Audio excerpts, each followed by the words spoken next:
नमस्कार मंडळी, आज मी तुमच्यासोबत शाळू, ज्वारी, बाजरी त्याचबरोबर विविध प्रकारच्या डाळी जसं की तूर डाळ आली, हरभरा डाळ, मूग डाळ, मसूरची डाळ अशा वेगवेगळ्या आपल्या डाळी असतात आणि त्याचबरोबर कडधान्य म्हणजेच वाटाणा आला, मूग आलं, मटकी आलं, हे सगळं वर्षभरासाठी कशा पद्धतीने स्टोअर करायचं ते सांगणार आहे।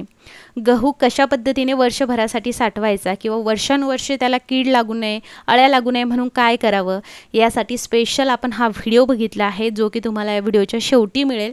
तिकडे जाऊन तुम्ही बघू शकता। मला कमेंट आली होती की शाळू आणि बाजरी किंवा ज्वारी आणि बाजरी हे खराब होऊ नये, त्याला अळ्या लागू नये, कीड लागू नये यासाठी काही सुचवा म्हणून उपाय। किंवा मग मला असं वाटलं की चला त्यामध्ये डाळीसुद्धा आपण घेऊयात, म्हणजे कसं सगळ्यांपर्यंत ही माहिती पोहोचेल। आता बघा, तुमच्याकडे शाळू, ज्वारी, बाजरी काहीही असेल, सगळ्यात प्रथम ती चाळून निसून ठेवा।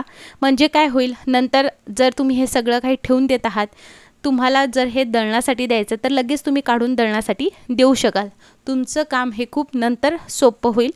तर शाळू, ज्वारी, बाजरी काहीही असेल त्याला ही सेम प्रोसेस असणार आहे। तर साधारणतः इकडे तुमच्याकडे भरपूर प्रमाणात असू शकतं, तर मी इकडे माझ्याकडे थोड्याच प्रमाणात आहे, पण प्रोसिजर मात्र तुम्हाला इन डिटेल सांगणार आहे आणि सेम असणार आहे। आता आपल्याला काय करायचं आहे बघा, जेवढ्याही डाळी आहेत किंवा कडधान्य आहेत आणि आपले धान्य आहेत बाकीचे, त्यामध्ये तांदूळसुद्धा आलं, तर हे काय करायचं आहे आपल्याला आधी एका प्लेटमध्ये म्हणा किंवा मग टेरेसवरती तुम्हाला एखादं जे आहे कपडा अंथरून घ्यायचा आणि त्यावरती हे पसरवून ठेवायचं आहे। असं मी का म्हणते आहे, कारण उन्हाळा म्हटलं की ऊन भरपूर असतं, त्यामुळे ही योग्य वेळ आहे आपल्या धान्यांना साठवून ठेवण्याची। त्यामध्ये किड्या अळ्या लागू नये यासाठी ऊन हे एकदम भारी आहे आणि सगळ्यात मेन उपाय म्हणजे हा ऊनच आहे।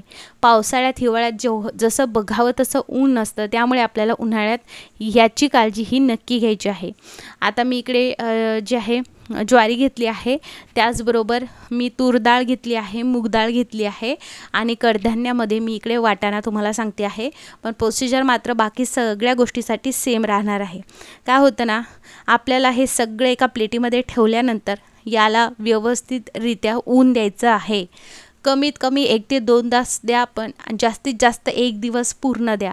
आता तुम्हाला ज्या भांड्यामध्ये हे साठवायचं आहे ते भांडेसुद्धा व्यवस्थितरित्या घासून उन्हामध्ये ठेवा, म्हणजे कसं आपलं धान्यसुद्धा उन्हामध्ये कडकडीत असं वाळेल। जर त्यामध्ये काही मॉइश्चर वगैरे क्रिएटच झालं असेल ते पूर्ण निघून जाईल आणि त्याचबरोबर आपले जे काही डबे आहेत त्याचीसुद्धा स्टरलायझेशन होईल। आणि कसं आहे, धान्य साठवायचं म्हटलं, वर्षानुवर्षे साठवायचं म्हटलं तर त्यामध्ये बिलकुल पाण्याचा अंशसुद्धा नाही राहिला पाहिजे आणि मॉइश्चरसुद्धा नाही राहिलं पाहिजे। सो आता बघा, आपण हे बाहेर ठेवलं आहे, म्हणजेच काय ऊन देण्यासाठी ठेवलं आहे। तोपर्यंत आपल्याला काय करायचं आहे, कडुलिंबाचा पाला घ्यायचा आहे। आता हा कडुलिंबाचा पाला तुम्हाला उन्हामध्ये ठेवायचा नाही। कडुलिंबाचा पाला आणल्यानंतर तुम्हाला अशा पद्धतीने हा 1 दिवस किंवा मग 1 ते 2 तासासाठी जे आहे सावलीतच ठेवायचं, म्हणजे कसा तो सुकेल। आता उन्हामध्ये मी का नाही सांगितलं, कारण उन्हामध्ये ठेवलं तर तो काही खूप कडक होईल आणि मग त्याचा जो आहे तो चुरा होऊन जाईल। तर आपण जर कशाहीमध्ये ते मिक्स केलं तर मग फॉर एक्झाम्पल आपण शाळूमध्ये किंवा ज्वारीमध्ये मिक्स केलं, जर ते दळायला दिलं तर हे सुद्धा राहील, मग हे राहायला नको म्हणून आपण अशा पद्धतीने जे हे सावलीतच ठेवलेलं आहे। त्याच्या काड्या फेकायच्या नाही आहेत, काड्यासुद्धा आपल्याला घ्यायच्या आहेत। त्यानंतर आपल्याला लागणार आहे अशा झिपलॉक बॅग। आता तुमच्याकडे झिपलॉक बॅग नसेल तर तुम्ही दुसऱ्या कोणत्याही कॅरी बॅग घेतल्या पाहिजे, पण झिपलॉक बॅगमध्ये कसं असतं की त्याचं तोंड एकदम व्यवस्थितरित्या सील पॅक असतं। त्यानंतर आपल्याला फोर्क घ्यायचा आहे, फोर्क चमच्याने याला असे टुचे मारून घ्यायचे आहेत, म्हणजे होल पाडून घ्यायचे आहेत। आता मी उन्हामध्ये तुम्हाला यासाठी नाही सांगितलं की कडवट आपल्या म्हणा पोळ्या येऊ शकतात किंवा मग आपण डाळीमध्ये टाकितलं तर डाळ कडवट लागू शकते, त्यामुळे आपण ना एकदम सेफ ऑप्शन निवडतोय आणि हा एकदम भारी आहे। या झिपलॉक बॅगला आपण होल पाडल्यानंतर त्यामध्ये हा पाला आपल्याला भरून ठेवायचा आहे। आता ह्या पाल्यामध्ये बिलकुल पाण्याचा अंश नाही आहे, पण हे पूर्ण सुकलेला आहे। हा मी 1 दिवस पूर्ण असा सावलीत ठेवला होता, त्यामुळे बऱ्यापैकी सुकला आहे। तर 4 ते 5 आपल्या झिपलॉकच्या बॅग इकडे तयार झालेल्या आहेत। आता दुसरा ऑप्शन आहे तो म्हणजे आपल्याला ठेवायचं आहे खडे मीठ। हे खडे मीठ किराणा मालाच्या दुकानात तुम्हाला इझिली मिळेल। खडे मीठ हे बिलकुल कीड अळ्या लागू देत नाही। त्याचबरोबर चुना आहे, चुन्याचे खडे घेऊ शकता किंवा हिंगाचे खडेसुद्धा घेऊ शकता, त्याने सुद्धा कीड आळ्या लागत नाही. वेगवेगळे ऑप्शन मी तुमच्यासोबत शेअर करणार आहे. तुम्हाला जो सोयीचा वाटेल तो तुम्ही करू शकता. त्यानंतर एखादा सुती कपडा घ्यायचा आहे. आता माझ्याकडे नव्हता म्हणून मग मी इकडे काय केलं आहे, टिश्यू पेपर घेतला आहे. त्यामध्ये आपल्याला हे खडे मीठ टाकायचं आहे आणि अशा पद्धतीने त्याची पुरचुंडी तयार करायची आहे. 4 ते 5 पुरचुंड्या तयार करायच्या. आता तुमचं धान्य हे खूप मोठं असेल तर मग अशा वेळेस तुम्हाला ह्या पुरचुंड्या जास्त ज्या आहे त्या कराव्या लागतील आणि जो काही कडुलिंबाचा पाला आहे तो सुद्धा आपल्याला जास्त लागेल. आता याला ऊन देऊन घेतल्यानंतर हे पूर्ण रूम टेम्परेचरवरती येऊ द्यायचं आणि मगच मी तुम्हाला जी प्रोसेस सांगणार आहे पुढची ती करायची आहे. लक्षात घ्या, हे गरम असतं. गरम गरम आपल्याला साठवून ठेवायचं नाही, मग तर ते 100% खराब होईल. त्यामुळे आपल्याला हे उन्हातून आल्यानंतर सावलीमध्ये पूर्ण रूम टेम्परेचरवरती येऊ द्यायचं. आता बघूया सगळ्यात पहिले ते म्हणजे कडधान्य कशा पद्धतीने साठवायचं. मूग, मटकी, हरभरा, वाटाणा हे पूर्ण कडधान्याला सेम प्रोसेस करायची आहे. इकडे घेतलं आहे मी एरंडेल तेल. एरंडेल तेलाच्या ऐवजी बदामाचं तेल घेतलं तर चालेल. रिफाईंड ऑइलचा वापर इकडे करायचा नाही आहे, पण एरंडेल तेल नक्की घ्या. का घ्यायचं ना, मी तुम्हाला समोर सांगते. एरंडेल तेल हाताला लावून घ्यायचं आणि पूर्ण एकूण दाण्याला वाटाण्याच्या लावून घ्यायचं किंवा कोणत्याही कडधान्याला लावून घ्यायचं. त्यावरती एक एरंडेल तेलाची लेअर तयार होते. चला आता आपण बघूयात की डाळी कोणकोणत्या आपल्याला कशा स्टोअर करायच्या आहेत. आता जर तुम्ही जे आहे इकडे हरभरा डाळ घेतली तर काय होतं, हरभरा डाळ आपण ही जास्त वापरत नाही ना, कधी नव्हतच ती वापरली जाते. पण तूर डाळ, मूग डाळ ही रोज आपल्या घरी केलीच जाते. मग त्यामुळे हरभरा डाळ असेल, मसूरची डाळ असेल, अशाच पद्धतीने करायचं आहे. आता तुम्हाला काय करायचं आहे, एरंडेल तेल घ्यायचं आहे, हाताला लावायचं आहे आणि पूर्ण डाळीला असं चोळून घ्यायचं. म्हणजे कसं डाळीवरती एक एरंडेल तेलाची लेअर जमा होईल आणि अशा पद्धतीने स्टोअर करा. तुम्हाला हिवाळा असो पावसाळा असो तुमच्या डाळी खराब होणार नाही. आता हे कशा पद्धतीने तुम्हाला स्टोअर करायचं ते बघूयात. आता तुम्ही ह्या डाळी प्लास्टिकच्या कंटेनरमध्ये ठेवत असाल, काचेच्या ठेवत असाल, ॲल्युमिनियमचं भांडं असेल किंवा स्टीलचा डब्बा असेल, काहीही असू शकतं. मी स्टीलच्या डब्यात स्टोअर करत असते. कशा पद्धतीने करायचं चला बघूयात. सगळ्यात प्रथम आपण जो कडुलिंबाच्या पाल्याचं पाउचेस तयार केले ते एक पाऊच तुम्हाला याच्यामध्ये टाकायचं आहे.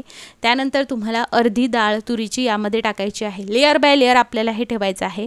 नंतर जी आपण एक पुरचुंडी तयार केलेली आहे खडे मिठाची ती घालायची आहे आणि बस अशा पद्धतीने तुम्ही तूर डाळ जी आहे किंवा कोणतीही डाळ जी आहे ती करू शकता. आता सेम पद्धतीने तुम्ही अजून एक जे आहे उपाय करू शकता आणि त्याने सुद्धा तुमच्या डाळी जे आहे बिलकुल त्याला कीड लागत नाही.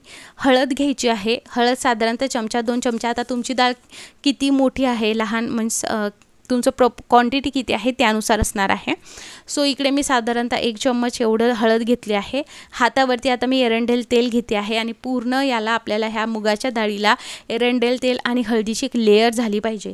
असं केलं ना तर काय होतं, आपण जे एरंडेल तेल वापरतो ना तर यामुळे काय होतं, आपण जेव्हा हे खातो ना तर एरंडेल तेलामुळे कॉन्स्टिपेशन होत नाही, आपलं पोट खूप छान साफ होतं. त्यामुळे याचे दुष्परिणाम असे काहीच नाही आहे. सो तुम्ही नक्की एरंडेल तेलच वापर. म्हणून मी म्हटलं तुम्हाला की कोणत्याही तेलाऐवजी जर एरंडेल तेल घेतलं ना तर खूप छान रिझल्ट मिळतो. आणि सगळ्यात महत्त्वाचं, जर गव्हासाठी तुम्ही तसं केलं ना तर पोळ्या ह्या खूप छान अशा नरम येतात. आता सेम पद्धतीने ज्या पद्धतीने आपण तुरीची डाळ जी आहे डब्यामध्ये भरली आहे अगदी तसंच आपल्याला मुगाची डाळ भरायची आहे. सगळ्या डाळींसाठी सेम. गहू, ज्वारी, शाळू, बाजरी. आता ते कसं स्टोअर करायचं ते बघूया. तर 1 ते 2 अशा पद्धतीने मी आपण जे कडुलिंबाचे पाउचेस बनवले ते टाकलेत. जे काही आपलं धान्य आहे ते अर्ध टाकायचं आहे. त्यानंतर आपण ज्या काही खडे मिठाच्या पुरचुंड्या बनवलेल्या आहेत त्या पुरचुंड्या तुम्हाला टाकायच्या आहेत. पुन्हा लेअर बाय लेअर करायचं आहे आणि त्यावरती आपण ज्या कडुलिंबाच्या काड्या बाजूला ठेवल्या होत्या त्या काड्या आणि जे पाऊच राहिलं होतं ते ठेवायचं. अशा पद्धतीने ठेवा आणि अशा ठिकाणी तुम्हाला हे धान्य ठेवायचं की जिथे ओलसरपणा नसावा. ओलसरपणा असला तर कितीही काही केलं तरी त्याला जे आहे अळी लागेल, जाळं लागेल. त्यामुळे असं करू नका. किंवा वाटलंच स्टँड खाली तुम्ही हे ठेवा, म्हणजे ओलसरपणा जर आला ना फरशीवर तरीसुद्धा आपल्या धान्याला काही होणार नाही. त्याचबरोबर जिथे हवा खेळती राहील, सूर्यप्रकाश राहील तिथे हे धान्य साठवून ठेवायचं आहे. सो आय होप ज्यांनी कोणी कमेंट केली होती त्यांच्यासाठी हा व्हिडिओ खूप उपयोगाचा ठरेल. त्याचबरोबर बाकी सर्वांसाठी हा व्हिडिओ खूप मोलाचा ठरेल. व्हिडिओ थोडाही आवडला असेल प्लीज लाईक करा, चॅनलला सबस्क्राईब करा आणि बेल आयकॉन नक्की ऑल करा. तर मंडळी, हा व्हिडिओ तुम्हाला आवडला असेल अशी खात्री बाळगते आणि भेटते तुम्हाला उद्या पुढच्या व्हिडिओमध्ये. धन्यवाद.